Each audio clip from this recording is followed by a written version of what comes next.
What's up, Leica fans and Leica fam? Welcome to another edition of Leica Conversations. I'm your host today, Antonio Di Benedetto, product specialist for Leica Camera USA. We have photographer and YouTuber Matt Day, and I say it in that order, photographer and YouTuber. And Matt, you're joining us now. Thank you so much for being here with us, because you have a community of people that watch your videos. You have a great subscriber base. You have great communication with your fans and your viewers. We're going to talk a little bit about what's a photographer on YouTube mean. What does being a YouTuber mean? Matt, thank you so much. We have a lot to chat about today. Yeah, thank you for having me. Obviously, I'm really excited to be here, but there's definitely a lot to get into, and you and I've had plenty of conversations over the last few years, so I'm sure this is going to be a good one. Yeah, for sure. If anyone hasn't checked out Matt's channel on YouTube, it's Matt Day Photo. He does a variety of sometimes gear reviews. A lot of times it can be a little, Matt, would you say sometimes vlog style, maybe a little bit of just things about photography, all things photography, from film to digital cameras to photo books. Covers a pretty wide swath. Yeah, it's pretty laid back. It's really a good mix of really anything I'm interested in or active with at the time. It's gone through a lot of different kind of shifts and changes and different seasons basically over the years. But really at the forefront, it's just all about the passion for photography. Cool. So let's talk about how that passion for photography started. Everyone has an origin story, right? We all watch Marvel superhero movies, and the origin story is always where you got to start, right? So tell us, if you can just give us a quick summary though of how did you get into photography? Maybe what was your first camera and what eventually put you on this journey?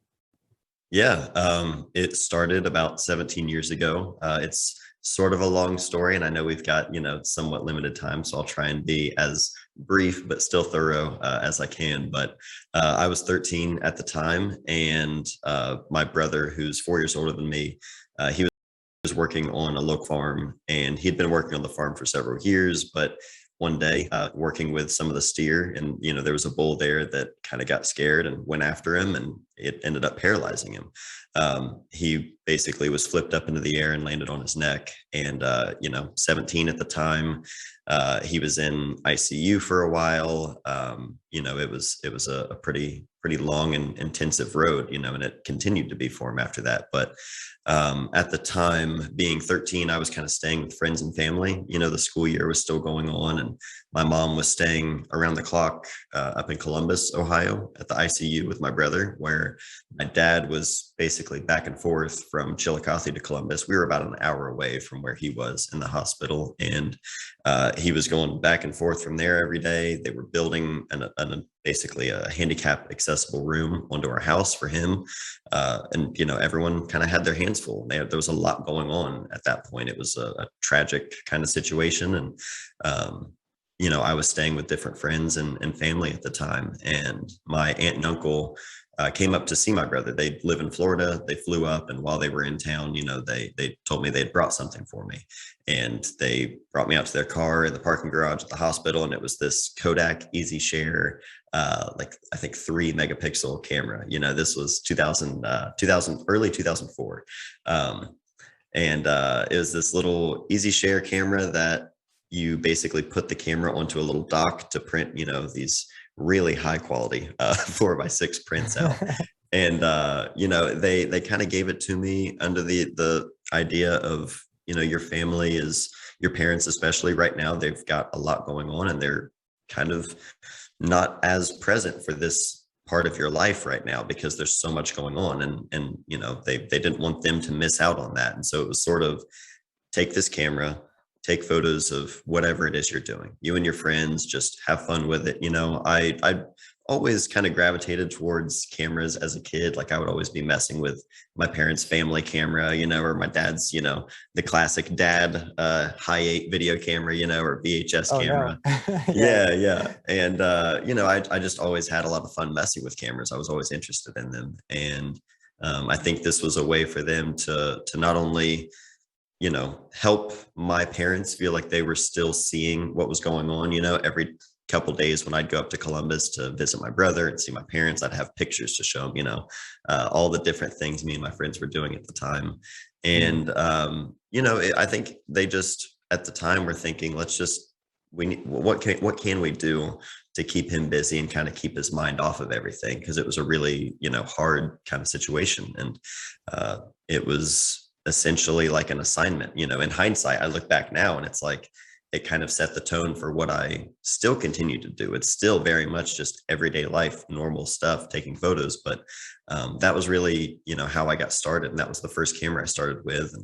And within that same month, I also got my first skateboard. And so those two things just have always gone hand in hand for me. And it was like at 13, those two things, my camera and my skateboard, it was like that sort of just created, who I am still today at 30 years old. So it's like, I fell in love with both of those things. And it felt like, I guess for the first time for me, I felt like I had a sense of purpose. I had things that I felt like, okay, this is really for me. I wasn't interested in sports or anything like that. It was just for the first time I had something that I really gravitated towards. And I just never stopped. I continued to always have a camera with me. And maybe a couple of years after shooting with that little point and shoot, I was so used to taking my camera with me everywhere and taking photos of everything and all of my friends and family.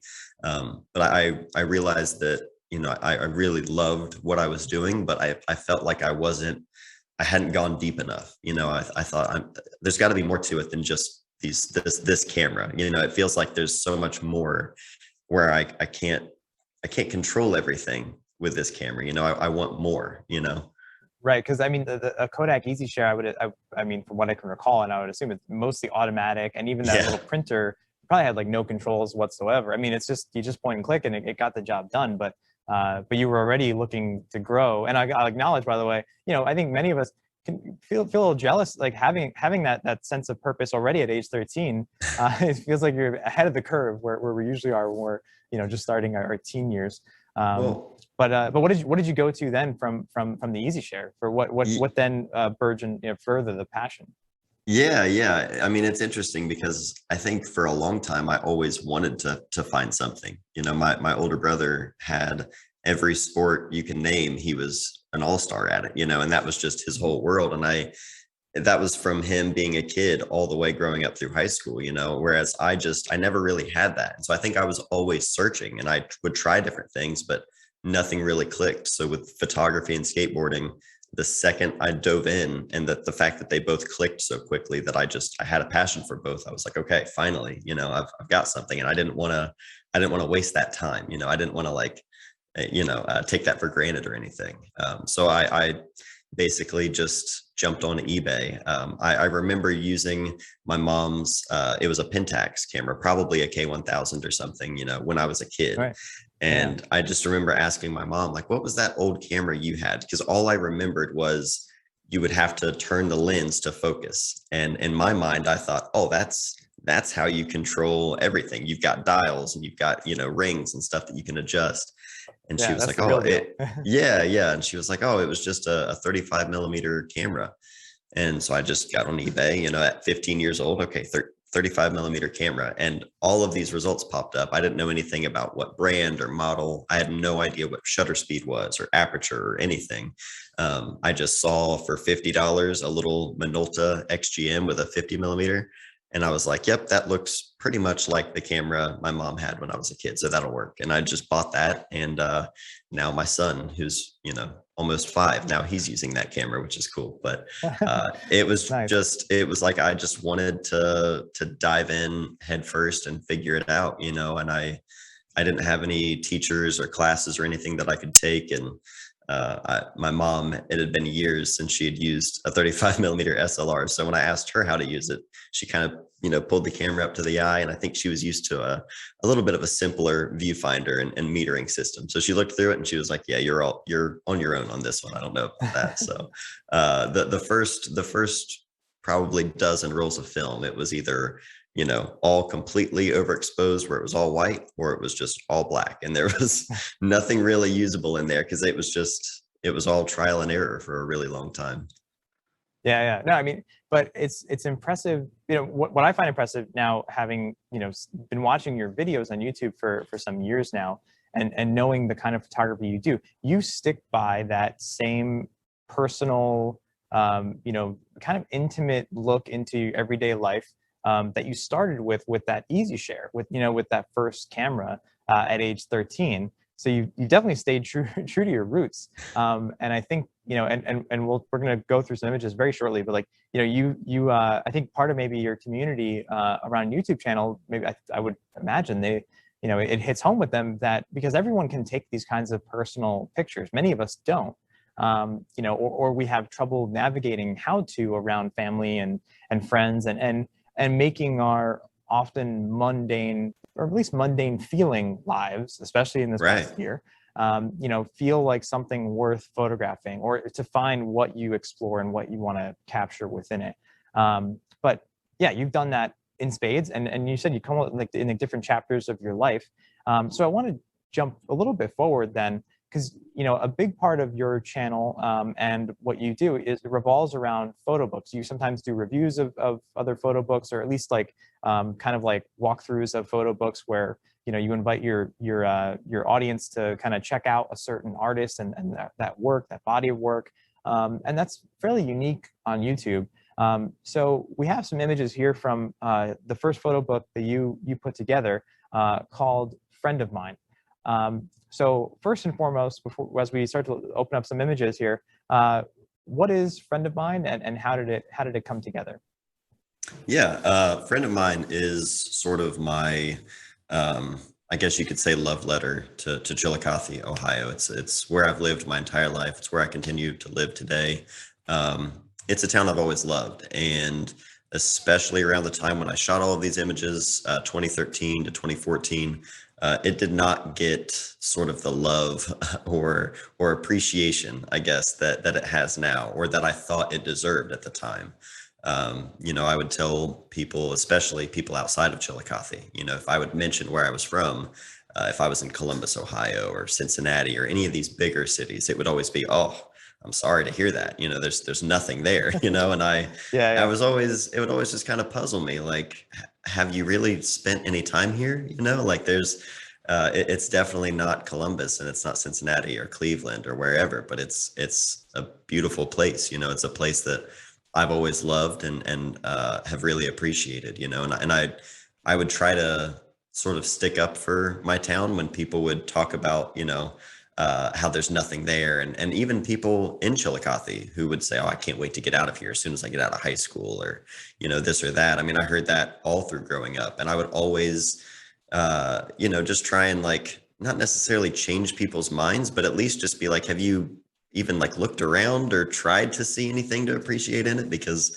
I felt like I would see stuff all the time. Like, I just loved the character of this town, and there's a lot of history here. And so, Hmm. I was always walking around with my camera, just taking photos of anything that, really caught my eye. And it wasn't until, I'd been doing it a lot and really kind of carving out a substantial amount of time for it, that I realized, I could actually do something with all of these photos, and that's when the idea of putting together a book, really came about. And that's the title of the book, Friend of Mine. It was sort of that idea of showing people what it is I see in my hometown, and the things I love, and the character that it has. And, it felt like I was sticking up for a friend, when people would talk about, someone you are close with, you stick up for that person, Right. that's how I felt about Chillicothe. And so, I would just, walk around for hours, day after day, or drive around the back roads, and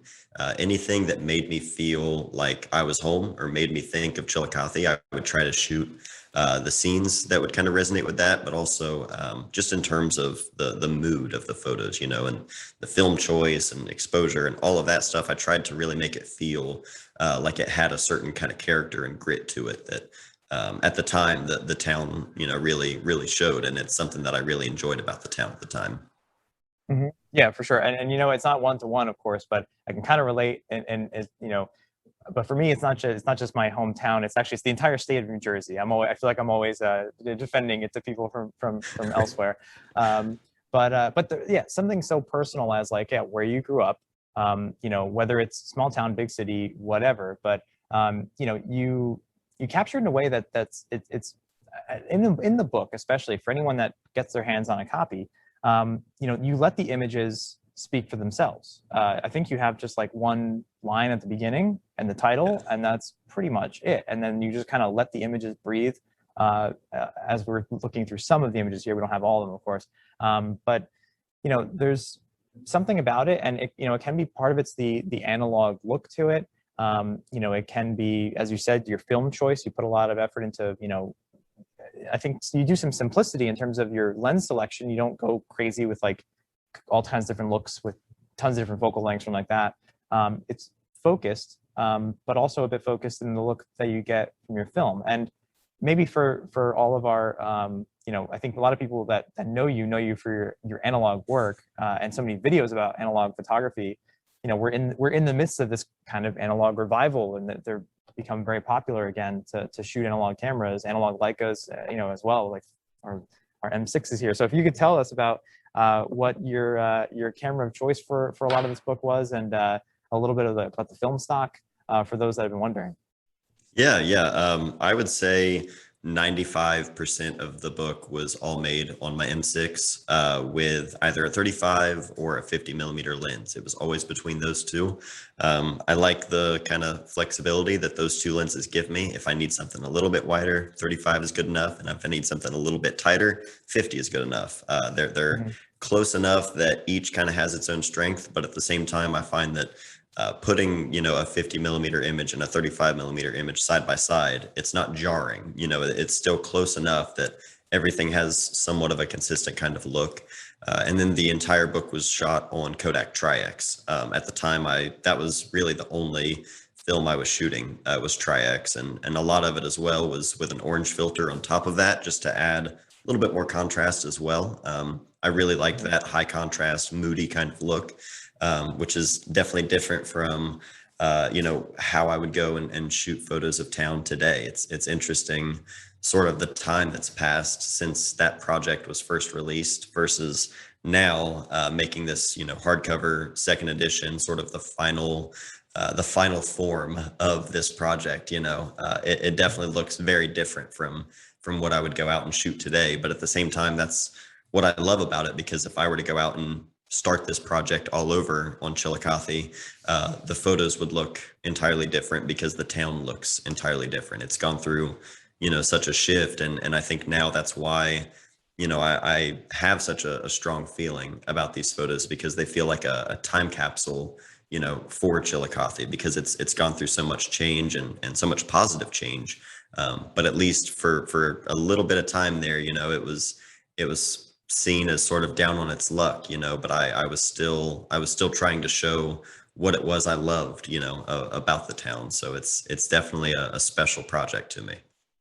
Yeah, for sure. And you know, you mentioned how it's kind of a time capsule, and you captured it in kind of a timeless way, and that's kind of one of the charms, I think, of analog photography. Yes, you can try to mimic that look with digital, of course, but there's ways you can take any photo where it can kind of look timeless if there's not a particular you know, point of interest that is, you know, is anchored to a time and place.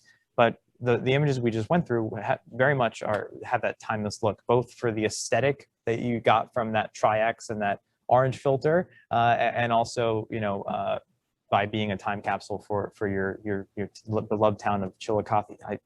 I said it right this time. Chillicothe. You got it. You nailed it. So we've got a few questions to start. I want to ask just one or two audience questions here, because folks, I want you to start submitting more questions. I see a few in there, so keep them coming, because we want to ask as many as we can live. So maybe this is kind of an overall thing, but like, you know, we just looked through some of your early photos, and we'll continue to progress a little further. But what do you think has changed in your approach? You know, from, you know, when you were first picking up a camera to, you know, now, or picking up the M6 to now, where you use, you know, a variety of cameras, both digital and film. Has anything really changed in your approach? You know, I think the output and sort of the idea of where the photos are going to live, sometimes that can get into my head a little bit. I think, when I'm actually shooting, the things I'm looking for really hasn't changed. I'm looking for good light, good moments with people, things that just genuinely interest me, things that I feel invested in. I can't really go travel to a different town that I don't have any kind of context or relationship with and make photos that I feel connected to. I think that's a big part of why I stay close to home in a lot of what I do, whether it be actual photos at home with my family or just other things that I shoot. Really, all of it kind of ties back to something personal to me, because I feel like that's the only way I can really, I guess, feel satisfied with what I'm making or feel as invested as I should be with what I'm making. It's hard for me to really make anything that I would consider worthwhile unless it's something personal. And so in terms of what I'm looking for, it doesn't really change, but it is interesting nowadays with all of the different options for where the photos will go or whether or not they will go anywhere. Sometimes that can kind of, change, I guess, the initial thought process as I'm shooting. Sometimes it's easy, I think, for anyone who puts their work out there online, whether it be Instagram, on their website, whether it be YouTube through YouTube videos, which I'm sure we'll get more into this later in the conversation. But it definitely can be a bit of a mental game at times with judging a photo before you even take it. Yeah, that's wow. There's a lot to unpack there. So I'm gonna borrow a line from a friend of mine and say, let's put a pin in that, and we're gonna circle back to it. So hold that because thought. I want to, yeah, hold that thought. So let's because the whole thing of that getting in the way sometimes, that thought process getting in the way. There's a lot to think about and how we're overwhelmed these days. Where you said, where should this go? What's the best aspect ratio then that it should be? What's like you can be obsessed about your output before you even click the shutter, Exactly. and that can plague your decision making and really hinder the composition even at its core. But we're going to come back to that for sure. So I do want to go through some more images that you made. Another body of work that when you showed me, I thought this would be really cool to show. So again, another very personal project. So you photographed a time period where you were working with your dad. And I'd love for you to just kind of walk us through about what this time period was and what you were capturing along this way. Yeah, for almost 10 years, I was essentially assisting my dad with his business, Memorial Lettering, which was just engraving tombstones out in the cemeteries. A lot of people kind of ask what that looks like. When you see a tombstone, you see the family name. Sometimes you see, a picture that's been etched in there, and you see all these different things. What we would specifically do is just go and put the death date on. So a monument shop will make the monument, put the family name, put the first names, birth dates, all of that stuff. And then it'll be set in a cemetery. When that person passes away, then obviously the little blank spot there on the tombstone needs filled in with the death date. And that's what we would do. So we would just go from cemetery to cemetery, county to county, all over Southern Ohio. And I worked with him for close to 10 years. And, as I got more and more just, involved with photography, especially more focused on shooting a lot of personal stuff, I would always take photos with friends and family members and stuff like that, even as I started to do, portrait photography for a living and that sort of thing. There sort of became a shift, or there came a shift around 2012, I would say, where I guess I really just started to pay more attention to the personal photos. Before I would go and take tons of photos and they would just sort of live, in shoeboxes of prints, and little photo albums or hard drives, whatever. And I started to really, I guess, just put more, put more of a importance behind it, or make more time just to shoot personal work. And, around that time, I just started taking a lot more photos while I was out at work with my dad. And I took photos while we were working and photos of him working or some of the process. But then there would also be photos that just anything that kind of caught my eye while we were out traveling, because it was just me and him in the van going all over Southern Ohio, so there was a lot of stuff there that would just catch my eye naturally. And Mhm. I never thought of any of these as a project. It was sort of like how a friend of mine came to be. I just took the photos because I was interested in them, and it was what caught my attention.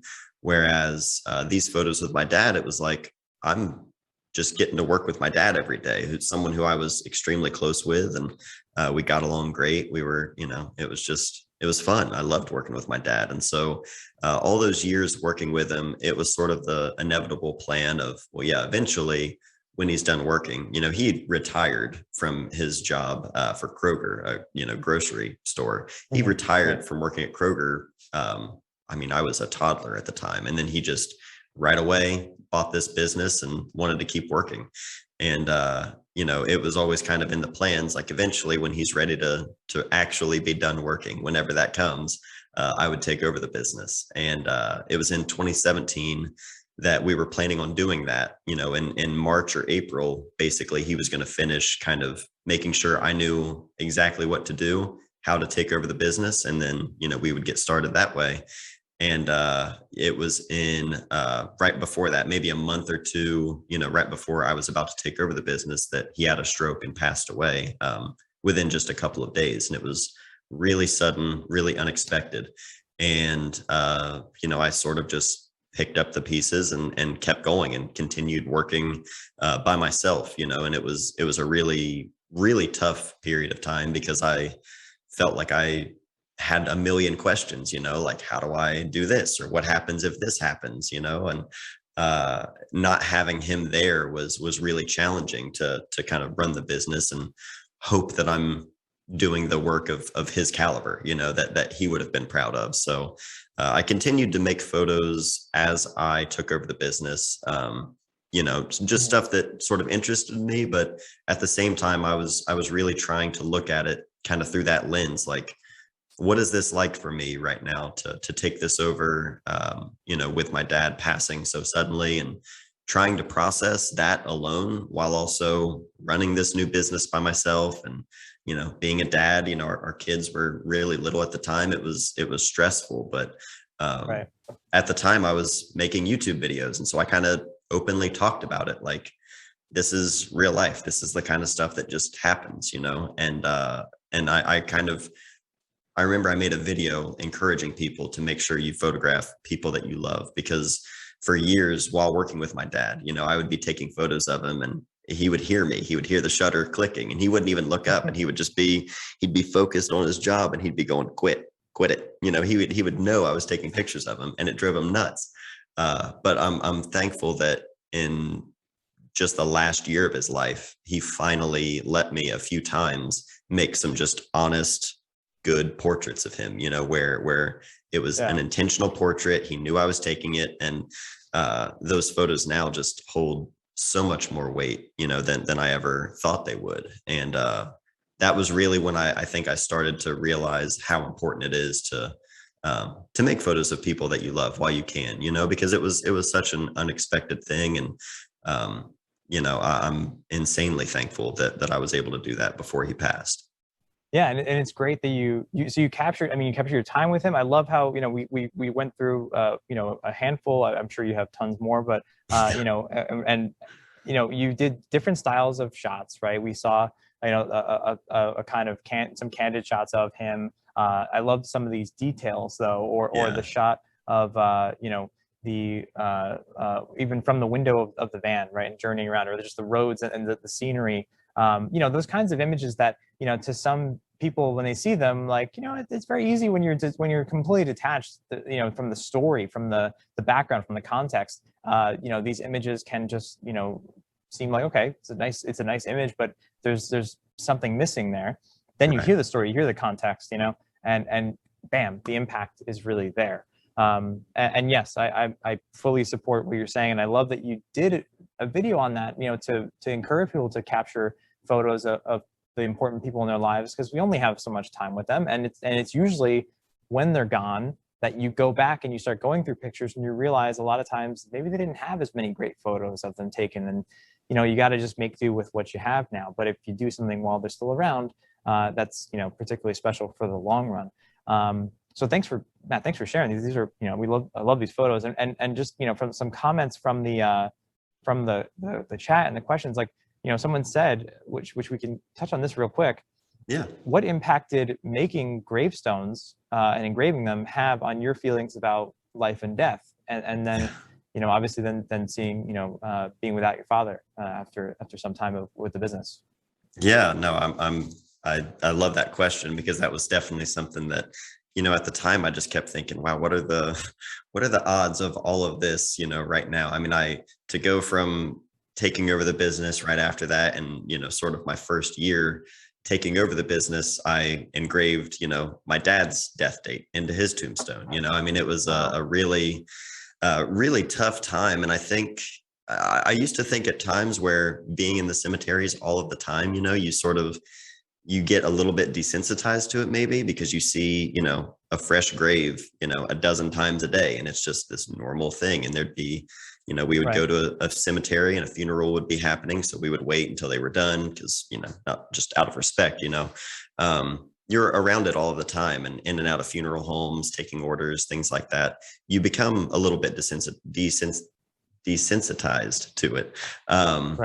But with my dad, it was just sort of, I think at the time it was like I was almost in shock, because it was such a, like, I don't really have time to fully process all of this right now. I've got to figure out how to keep running the business, but it was when I would be out there working, I would constantly be out there, and I would think to say something, to my dad, as if he was right there in the van with me. It was a really, really strange and tough kind of period, but being in that kind of environment and that kind of job, I mean, it really just sort of put even more of an emphasis on, just the short time that we all have, you know what I mean? And now, I mean, that's the thing now with all of these photos, I never thought to do anything with them, but it wasn't until, a few years after he passed. I mean, I made photos at his funeral and, the viewing and everything. And I didn't look at the photos for at least a year. I mean, I knew I wanted them because I like documenting everything, good or bad. I knew I wanted the photos just to sort of remember the time, even for remembering how hard it was. But I didn't look at the photos for a really long time, especially photos of us working together. And it wasn't until a couple years after that, and I started looking through things, that I felt, to sort of commemorate him and the time that we had, and also kind of talk about that relationship and those kinds of relationships, as important and as great and special as they are, they're not going to last forever. You know what I mean? I knew that obviously before he passed, but at the same time, I wasn't expecting him to pass so quickly and so suddenly. So it really, in the last couple of years, made me realize I'd like to do something with these photos. And, I wanted to get Friend of Mine published, second edition, and really give it sort of a final place to live. And then now that's sort of my next objective is making something of all of the photos I made while we were working together, and just making something to honor him. And again, just to kind of have something for people to relate with, anyone who's gone through a similar situation, just to kind of tell my story with my dad. Yeah, no, that's amazing. And it's obviously you've taken the full breadth of photos of him, and obviously many of those are very, very personal. And actually, I want to ask this question from the audience, because I think this is a fantastic question in regards to this topic. You mentioned you even took pictures at his funeral. The question is it important for you to wait before sharing? So you mentioned also how when you took those pictures at a funeral, you didn't even want to look at them yourself. Did you need that time to process before now you can even consider making this photo book? And then overall, second part of that question is, you still make a lot of pictures of family and of personal things, and then you have your YouTube channel. Do you feel like you have to wait a little bit to process some things instead of just putting it all out there? How do you feel about that? Yeah, definitely. I mean, I waited a pretty long time before I looked at the photos. And I think in my head, I thought the first time I look at these, I need to really be prepared because it's going to really hit me pretty hard, you know? And I Right. think the first time I looked at them, I think I still wasn't ready to look at them to the point that it didn't really hit me like I thought it would. I think at the time I had almost numbed myself a little bit as a result of that. And then just over time, as you know, sometimes stuff like this, it's a really tough mental thing to process, you know. And after I think finally got to a better place processing that, looking at the same photos with a different set of eyes, then it really hit me, you know. And I think that kind of taught me a lot about the weight of certain photos and how time can truly change the impact of a photo. You know, it not Right. necessarily in just showing how things change. Like with Chillicothe, those photos look totally different now. If you were to walk around Chillicothe and flip through Friend of Mine, it would look almost like two different towns. You know, and Right. there's an impact that that has. But it was the impact of, you know, looking at these photos with a set of eyes that I think was actually ready to process them and feel all of those things. Yeah, it definitely shows a lot and how much time can really change the impact of a photo. So for me, with YouTube and things like that, even Instagram, I mean, I share a lot of just everyday life stuff with myself, with my family, with my kids, Hmm. um, and you know, people will ask a lot like, one, is there a line that you draw where, you know, how much is too much to share, or you know, what does that Right. line really look like? And there's always a line for what is too much to share, you know. And myself, my wife, we're very intentional and cautious with the things that we do share. But the things that we do, we feel are, you know, relatable things that other people can see and appreciate and show that we're not living this extravagant, perfect, exotic lifestyle, you know, where everything is just sunshine and rainbows. Like, we're just two people going through life the same as everyone else, you know. And that's really what I try to focus on with the photos of everyday life and family that I share. It's not to say, look at this, you know, busy, crazy, exciting life. I mean, most of the time we're sitting in some lawn chairs in our backyard playing with our kids. You know, we live a really simple and laid back lifestyle, which is what we want. You know, it's amazing. Right. But there is always sort of that question of like, you know, what do you share and how much is too much, and you know, what's the balance of that really look like? But I think, like any other photographer or any other parent, we're figuring it out as we go, you know. Yeah, exactly. And now, so that's a perfect segue then to what I wanted. I want to show some images that you kind of normally capture in your day to day, like you said, with your family life, with your kids, and with your wife and extended family as well. And you. What I'll say is, you mentioned, of course, there's a line somewhere, and there's only, there's only so much. But and maybe I think if a lot of people get this off of why you come off so earnest and so genuine. You put a lot out there. You Mhm. get you're not afraid to kind of put your personal story out on your YouTube channel, and I think that's where a lot of your audience, really finds a home with you, because like we set the backdrop of, you photograph everyday life. It's something that a lot of people can, of course, relate to. But you also mix in creativity, staying motivated. You also mix in your life, that with your growing kids, and yeah, a very personal and what a lot of people consider can be even pretty tender moments. So with all that being said, let's talk a little more, but just about YouTube in general. I'm gonna, occasionally we'll put up more images. Some you've got some really fun ones occasionally, and some that have, you really run the gamut. I gotta say, like the stuff with your dad is amazing, and obviously it's a bit heavier, more somber, but there's so much that's fun, and so much that's also just kind of you really capture the childlike wonder in your children, which sounds kind of silly, but it's it's those kinds of images that can warm someone's heart. That's not always happening on YouTube. So how do you do that? How do you, say, I have a YouTube channel that's been going for 7 years. I've got I think you have almost 150,000 subscribers. How do you say, this is the kind of content I'm going to put out, and this is your daily life, this is what gets you your income, right? Yeah. I mean, it's the YouTube channel started as just being a resource for film photography, talking about film cameras. My first video on the channel is a video on my Leica M6.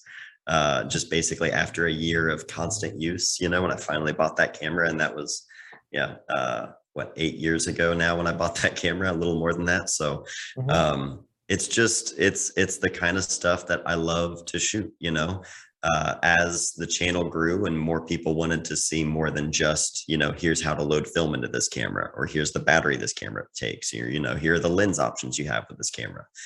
It became a lot more personal and sort of just an extension of me and the kind of stuff I would share even on Instagram. And, YouTube is such an interesting place for photography because it can be so many different things and it can look so many different ways. I try to just share the photos I make, of everyday life. And I've done videos on different cameras, and there's sort of this odd kind of connotation with YouTube with, a YouTuber. Like, what does a photo YouTuber really look like? And I think it's different for everybody, but I'm sometimes hesitant to even say the word YouTuber, because I think then people assume, it's just I'm reviewing every new camera that comes out, and I'm reading spec sheets, and I'm, shooting lens charts and things like that. And I want to provide useful information for people, but at the same time,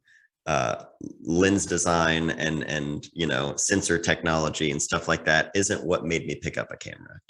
Photos like this are what make me want to pick up a camera, and I want my viewers to not see my photos and think, oh, these are incredible photos. Like, that is never the goal. The goal is to encourage people to make photos of things that are important to them. And if that's not family, if what's important to you is, the place you live or the hobbies you're into or whatever it may be, like, just really pay attention with your camera to the things that you love and the things that you're curious about, that keep you engaged with everything. And for me, a lot of that is just everyday life stuff. And I was doing this kind of stuff for years with my friends. Anything my friends and I were doing, I was always the one with the camera, taking photos of it all. But then having kids, I mean, that just ramped it up even more, because they're just the most interested and curious people ever, like to be with my kids, especially my daughter, Nora. She's on the autism spectrum, and she loves all kinds of different lights and sounds and textures. And she's a sensory seeker. She's always looking for something she can get her hands in. I mean, that's her right there in my happiness is a mud hole t-shirt from when I was a kid. They're curious, and they're always on the go, and to see sort of the things that she takes notice of and pays attention to, that inspires me to be just as curious, and to sit and wonder and not get sidetracked so easily, and to really just kind of slow down and pay attention to stuff around me. I honestly owe a lot of that to Nora. She really, keeps me going in that kind of way. But to share this kind of stuff for me on YouTube, I've never thought twice about it, because again, stuff that, the stuff that isn't appropriate to share, I would never share, obviously, and as they get older, if they say, hey, I don't want my picture taken, or I don't want you to do anything with that, cool. That's all you got to say, and that's fine.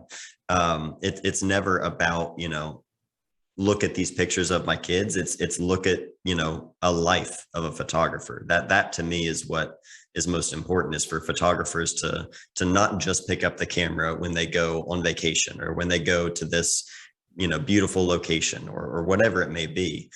Just take the camera with you, make the photos of your life, because, the people in it aren't always going to be there. And, for me to be able to leave something behind, especially for my kids, one day I hope that when they get older and they have all of these photos, they can look back at their childhood and hopefully see, how I saw them, as they were growing up, and see the love, that I have for them now at all of these different stages of childhood for them.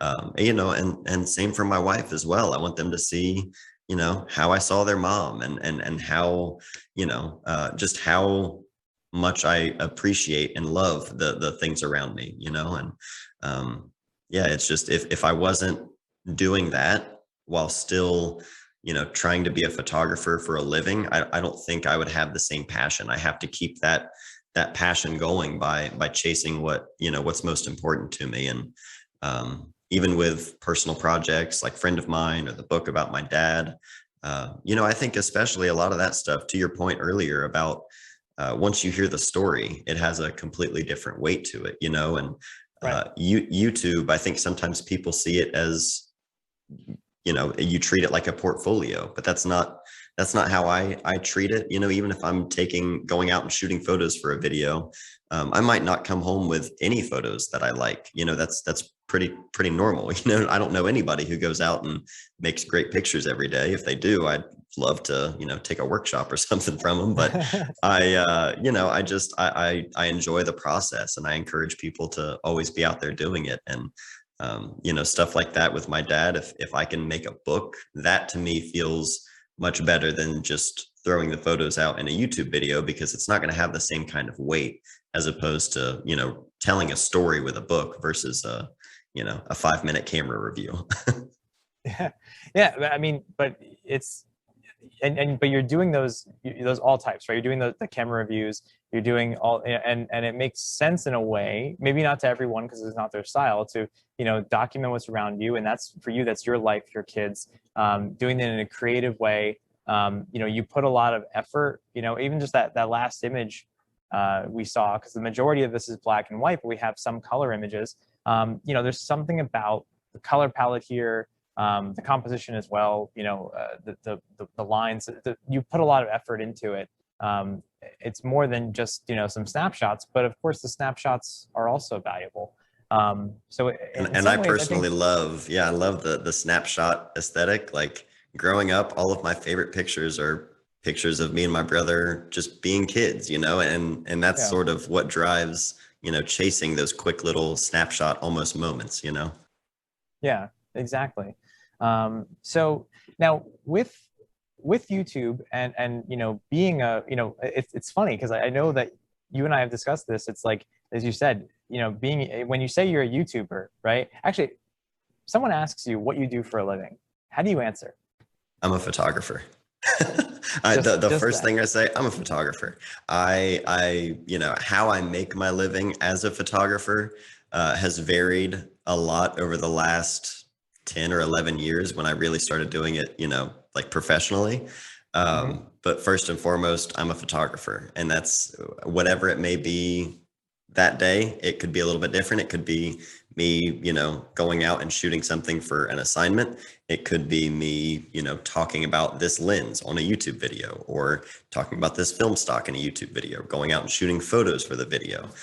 First and foremost, though, it's just photographer. But my wife is always quick to, when people ask what I do, if we meet someone, and I say, oh, I'm a photographer, and then I won't mention a single word about YouTube or any social media stuff ever, because there's no need. But she's always, like, well, he also has a YouTube channel, and then it kind of opens up the oh, well, what do you do? And I'm like, that's a good question. It's a good question. What do I do? Because I don't have a solid answer for what my channel really is, because it's always been an evolution. I think the only consistent thread through all of it is that I've just tried to, show my perspective, not as, the rule or the template to follow, but just sort of, these are my experiences and this is my perspective. Right. If it helps you and you relate to it, that's great. If you see it and it just pushes you in a completely different direction to do it your own way, then also great. It's never been to say, this is the expert or this is the right way to do it. It's just, I'm a photographer going through life the same way everyone else is. And okay, so remember we put that one point aside from earlier, right? Thinking about Yes. the output. So my question to you then is that how you don't let the output get to you? Is that how you don't overthink it? Do you just think, I'm a photographer, I'm just going to capture the image as I see best, and does the rest of it kind of, do you figure that out later? Is, this is going to be in for Insta, this is going to be for Twitter, this is going in the video, is that how you kind of compartmentalize it? I think I've been lucky that my plan has been to just not have a plan. And somehow things have kind of worked out because I've never tried to force anything too much, whether it be Instagram or YouTube or whatever it may be. Uh, I try to just chase what feels right and not second guess myself too much. Um, Yeah. I think the second I start to put too much, I guess, strategy, I've always had a weird sort of relationship with the word strategy when it comes to, doing what I do, because the second I hear strategy, I immediately think, oh, it's fabricated and it's not real. And that doesn't feel right to me, So Mm. probably to my downfall, there are probably a lot of things that could use a lot more strategy, but I've just tried to trust that if I am myself and I'm making work that I actually resonate with and that I feel, connected to, that there will always be people who can relate and connect to that. Definitely won't be the widest audience or the majority of people. Um, I think if I were trying to cater to the majority, my channel would definitely not look how it looks now. There might be, much more emphasis on thumbnails and clickbait titles and even just the subjects of some of the videos to appeal to a much wider audience. I unfortunately don't know that too many people are investing a lot of money in photo books, but that's fair. That's exactly the one I was going to say. I'm like, you have a video titled "Let's look through some photo books," and Yeah. so obviously for that video to be successful for your channel, you must have built this community that's what they want. That's what they, and I will say, we all know YouTube. If I just say YouTube comments, I think a lot of people have a certain connotation to what they're going to be expecting to read if they scroll down.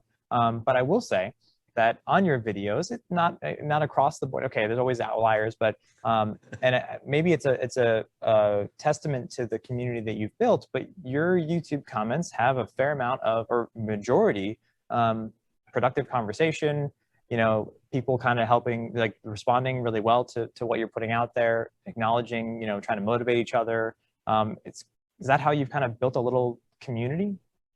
Yeah, I mean, I've always tried to be a pretty positive person, even in rough situations.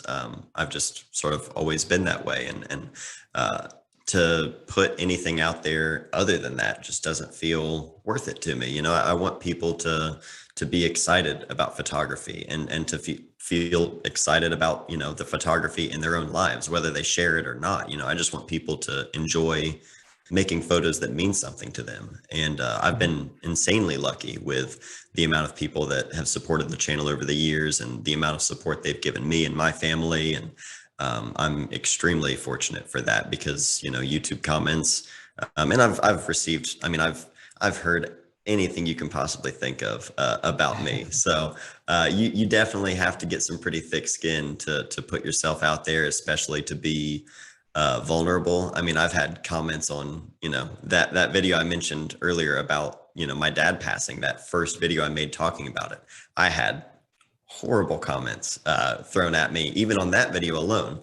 But it was, the ratio of that, 500 to 1. I mean, it's, you always hear the negative things the loudest, but when you really look at the big picture, I couldn't be luckier to have so many people, really actually connecting. And I think that's really the biggest part of putting myself out there. It's that those connections I do make with people just through social media, which is still bizarre to me that, people all over the world, I can have really personal and intimate connections with just by simply putting myself out there. And that's why I think it makes it all worth it for me because, the amount of people that have reached out to talk about, what it was like for them when they went through losing a parent, or me, my mom going through breast cancer, what it's like for them, their parent had breast cancer, or their grandma, or whoever it may be.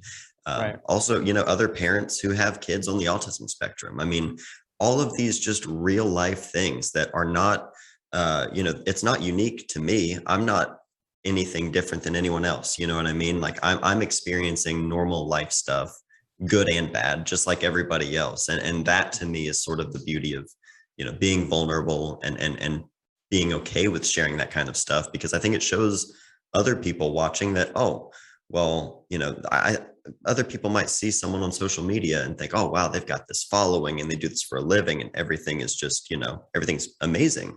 And I'm extremely fortunate and grateful for, this sort of path I've carved out, but I have everyday struggles and situations like that everyone else does too. And I think it can be a little bit, social media can have a little bit of this highlight reel kind of feel to it, where everything's great and we're not going to put anything else out there unless it's, uplifting and positive and, nothing bad. But that's just not reality. As optimistic and positive as I am, there are still days that are rough and situations that are really heavy, but that's just life, and I think opening yourself up to that and being up for conversations with people, even complete strangers all over the world. I mean, the amount of sincere connections that I've made with people just through YouTube comments or Instagram DMs, just through stuff completely unrelated to photography.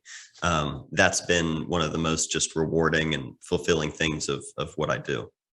Right. It's where you obviously there's a bad side to it, but you get the good side really outweighs when, the internet and the human interactions within it that really connect. And that makes a lot of sense. So we've got a bunch of questions. I've got one more question though. And if people, I want you to stick with us. We'll go a little bit in overtime because there's some great questions. Maybe Matt will do a little bit kind of a lightning round. Absolutely. But I've got one thing you said. You talk about staying motivated and motivating others. You're very uplifting to your audience, very down to earth, and you always try to be positive. But that can't, at times, like you said, things don't always go well. So how do you maintain that? How do you stay motivated? Because burnout is a real thing, in the world of YouTube and beyond. Like for like a little bit of background here, you and I, for the audience, you and I were texting, and I was just like, random, but I was like, did you check out that Bo Burnham's Inside?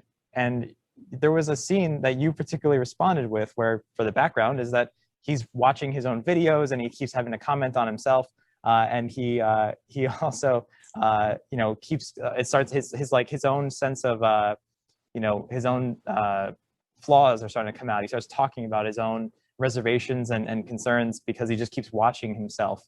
And Matt, I don't know if your video is still up. Yeah, if you have I'm not sure. No worries. my camera just shut off here. Let me get that fixed here. 1 second. No worries. Maybe a fresh battery. No problem. But anyway, the idea was like the reaction video to the reaction video to the reaction video. If you keep watching yourself, right? If you see yourself nonstop, you film yourself. If everything you do is about you, like on your YouTube channel, obviously with Matt, your family is also kind of a cast of characters with you, but people tune in to see you.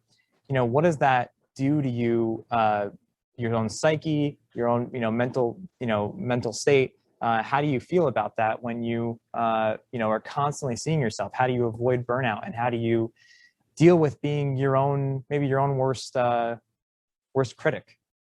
Yeah, well, first of all, sorry about that. Now you are tuning in to see me now that I fixed the battery. No worries. Yeah, it is definitely, it's interesting because when you first mentioned the Bo Burnham thing and he's reacting to himself and criticizing himself, and he just got done doing all of this stuff and then immediately plays it back and is just picking apart, every little thing.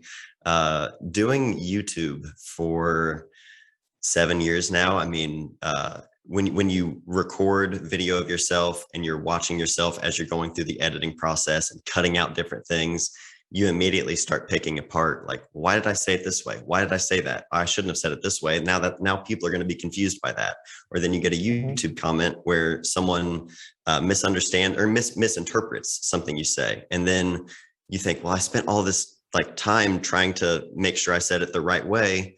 But now I guess I didn't say it the right way. I should have said it this way. And then you just get angry at yourself because, you're trying to be helpful, and you become so prone to picking apart every little thing you do. And then on top of that, putting photos out there where, everyone out there is a critic as well. And so kind of to what we were talking about earlier about, how that gets into your head while you're shooting, I've gone through periods where, I was so focused on, growing the YouTube channel when it really became sort of a job, and I really started to look at it that way.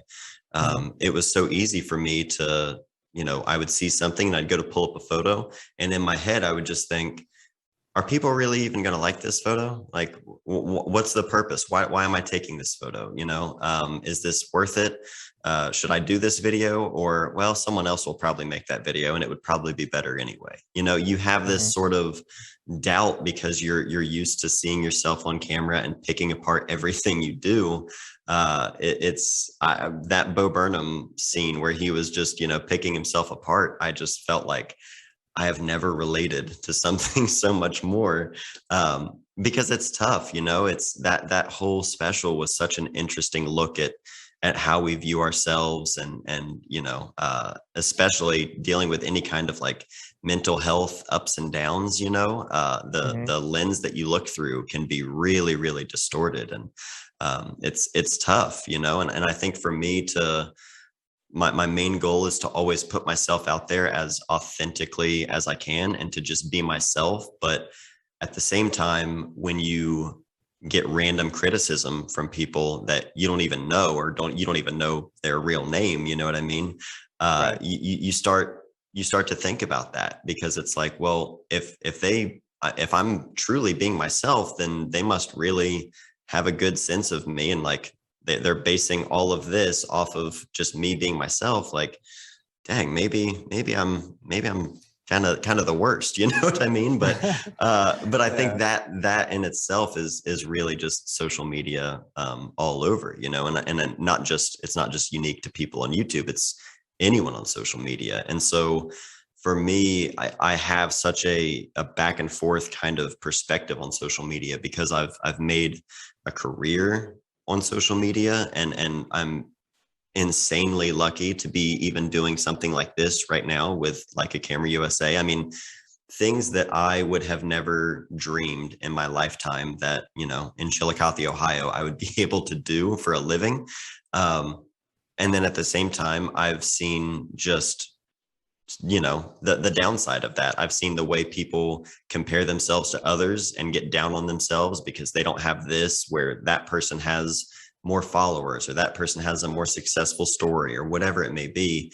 There are more and more studies every year about what social media and what that's doing to people especially people in their youth. It's really, really, it can be really tough on a lot of people. So I try to be as conscious of that as I can, and how I use social media and what I put out there. And just like any other year that I've been doing it, though, every year I feel like I'm always looking at, how can I do this to where it feels better and feels more uplifting, and really does feel authentic, that the time that I'm using social media, I want it to be beneficial for people. And I hope that through any opportunities I have, anything that I can reach just from social media, I hope to just be able to give that back, tenfold. Yeah, no, for sure. Now, all right, that's actually, because I've got a question from the audience that I think would then be a great follow-up to that. And then we'll try to hit up some kind of lightning round. We'll try to be quick, because I know we're going into overtime. And thanks everyone for sticking with us. Yes. Now, how, for all that, with the comments, and how did you get a thick skin? And do you have any advice to anyone else that's maybe in a similar position? Yeah, it's not easy, that's for sure. I mean, you can brush it off all day, but you're still gonna think about it in your head at times, and it can definitely weigh on you. If you're not looking at it from the right perspective, because I can't remember who it was. My wife and I, we were I can't remember if we were watching a video and someone mentioned it or if we were talking to somebody about it. Neither one of us said it. I wish one of us were the ones who came up with it, but they were like, if someone's standing on a street corner and they're just screaming at the top of their lungs, yelling, cussing out every person that walks by them, and they're just shouting it all out there, saying all kinds of stuff. If that person that doesn't know you just started screaming stuff at you and telling you how horrible you are, you would probably just keep on walking and, okay, well, that's something that they need to work through. That has nothing to do with me. They don't know who I am. You wouldn't think twice about it. But if someone leaves a comment on a YouTube video, for whatever reason, you give that person's that person's remarks a lot more weight, as if they truly do know you and have, the ability to make any kind of, statement like that. Yeah, it feels direct and personal, right? Yeah, exactly. Especially when you put yourself out there. I'm like, I do feel like people know me. If they watch my channel, they do know me. So it is tough, but I mean, at the end of the day, you have to realize that that person who is leaving any kind of comment like that, you have no idea what that person is going through in their life. You could just be the punching bag for that person, and they need to get their aggression out. I mean, someone could be standing in line at the post office and they're tired. They just got off work. The post office line is crazy. They're sweating. They're annoyed by everything going on right now because they just want to go home and relax. And they're just taking it out in a comment or a tweet, just bashing someone else because someone else deserves to feel, how they're feeling right now. And then they're going to hit send, put their phone in their pocket and go on about their day. And I could be, out in the backyard with my family and I could get a notification. I pull it up and it's like, I look at my phone and it's like, none of these photos are good. You should give up. And I'm like, cool. Thanks for the reminder. Put my phone back in my pocket, and it's like, you have to be able to understand that kind of thing, it just comes with the territory. It's unfortunate for sure, because I don't think I've ever disliked a video on YouTube, let alone leave a comment like that. To me, it never feels like that would actually do any good to be that way. And so if I'll either make a joke back, like having fun with it. But if it's someone just being hateful, just for the sake of being hateful, I just, I let it ride. I'm like, okay, that's cool. If you feel that way, all good. As long as, my wife and my kids like me, I guess that's really all that matters. But it's like the key audience. Yeah. Right. But, it's just one of those things that you kind of get used to it over time. And luckily, like I said, I've been fortunate that it's not all day, every day. Like, I mean, I can't imagine like celebrities, the kind of stuff that they read about themselves and get messaged all day. I can't even comprehend. So for a much smaller niche kind of thing, like photography on YouTube, it's pretty mild for the most part. But having thick skin is definitely a good thing to have. For sure. Okay, we've got a lot of questions, and I know we're already in overtime. How about lightning round? Lightning round, and I'm gonna challenge you though. This is a big challenge, and this is almost unfair. But I saw that there was a question earlier about what's any advice in someone trying to start on YouTube today. But I'm going to ask you to keep, like, it's just one little thing that maybe you wish you knew from the start, or you've observed now 7 years later. It's got to be like bite-sized, tiny thing. What is there any kind of little advice you can give that's like elevator pitch for someone that wants to get started on YouTube today? Focus on what perspective you have that other people don't have. Whatever your personal perspective, whether it be where you live, your experiences, your personality, whatever it is, whatever makes you you, and what's going to differentiate you from other channels in that kind of field, whatever it may be. Really try to be yourself. My good friend Eric Floberg always says, lean into what makes you different. And I love that. Yeah, fantastic. No, perfect. Said perfectly and wrapped up perfectly. Nice. I could say a whole lot more, but I'm trying to play. I'm trying to play by the rules. I'm going to stop you. Okay. Why Leica? Because you really got things going with your M6. You still have your M6, and expanded into the SL system. So what is it that makes you use these cameras and power your channel with them, really? Yeah, I mean, the M6 started with just always wanting that camera. I saw a lot of my heroes in skateboarding, shooting with Leica cameras, mostly the M6, but all kinds of different M cameras over the years. And, it was just a camera I always wanted. And once I got it, and for the kind of everyday quick shooting with a rangefinder, 35mm lens, it's quick, it's reliable. I enjoy using it more than I enjoy any other camera I've ever owned. It just works for me. And the cameras that I enjoy using are the ones that I'm going to pick up more often. So it just makes sense. With the SL2 and SL2S, now with YouTube being my job and also doing some commercial work and portrait work, wedding work, although I'm transitioning out of all of that and focusing on just YouTube and personal work, having something that is capable of, shooting digitally for quick jobs, but also shooting video. I needed a system for that as well. And the SL2 system, just everything I love about Leica cameras for the design, the simplicity, the build quality, just the quality in general. That to me is everything I've wanted in a system like that. And I just, now I have, my M6 that I use for everyday, quick documentary style stuff, which I also use my SL2s for from time to time as well. But for one system, I can throw my M lenses on my SL2 cameras all the time. It just works for me. But above all else, I love using them.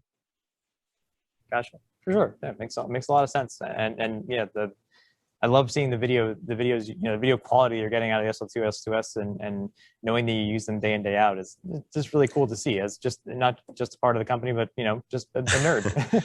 Well, yeah, I've got a video coming up next week that people will be excited to see then. A lot of video from the SL2S that is just, yeah, couldn't be happier with that camera. Nice. Okay, so we've gone well into overtime. I've got a final question for you. Would you, this is from the audience, would you ever leave Chillicothe, Ohio? I have always said I'll never leave Chillicothe because I have no reason to, especially as even just in recent years when YouTube started to become, my main focus. And I'm like, I can do this all from this small town that I love. Like, why would I ever leave? And it wasn't until just earlier this summer, actually, that my wife and we were in Cincinnati, Ohio, for a little overnight trip for her birthday. But our daughter, like I mentioned earlier, she's on the autism spectrum, and her doctor that she sees, her pediatrician, is in Cincinnati. They have a great resource there at the Children's Hospital for children on the spectrum.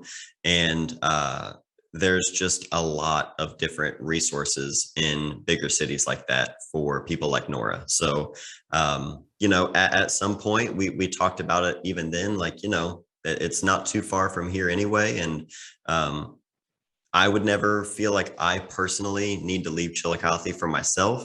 But, as Nora gets older, if a place like that would be better for her and there were more resources there for her, if it would make her life even just a fraction easier and just, better for her, then I would do it in a heartbeat. So time will tell if that ever happens. I would be personally totally happy living here the rest of my life. But at the end of the day, it's all about what's best for our family. So I guess time will tell. Yeah. Well, and if you ever leave, like, obviously throughout the theme of a lot of the things we talked about, and going back to a friend of mine, right, your home has played such a big role in your life and in what you photograph. And, if you do ever leave, you have a friend of mine, you have the book that's your love letter to the town. And hey, I'll pitch you the idea right now live. You can always then revisit, make a sequel book, visiting a friend. Maybe something less cheesy than that. No, it's funny because as things have changed so much here in town, and even just the way I shoot has changed, I've kind of toyed with the idea of maybe revisiting that just in a different way, sort of following up and maybe telling the story of where the town is right now.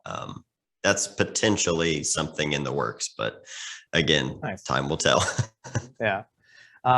See, folks, if it's not obvious, we could easily go for another like hour, 2 hours maybe on just topics of, home, what that means to you, photographing in this space, revisiting work, being inspired by other photo books. And yeah, there's just, Matt, I'm sure, and then there's a lot more to even talk about with YouTube and the everything about it. But Yeah. I can't thank you enough for doing this conversation with us and going into well into overtime. But I think we got to let our audience go. And before we do, though, we should tell people about this little collaboration we've got going on, where there's a photo contest going on between Leica Camera USA and you, and we can put some of the details here.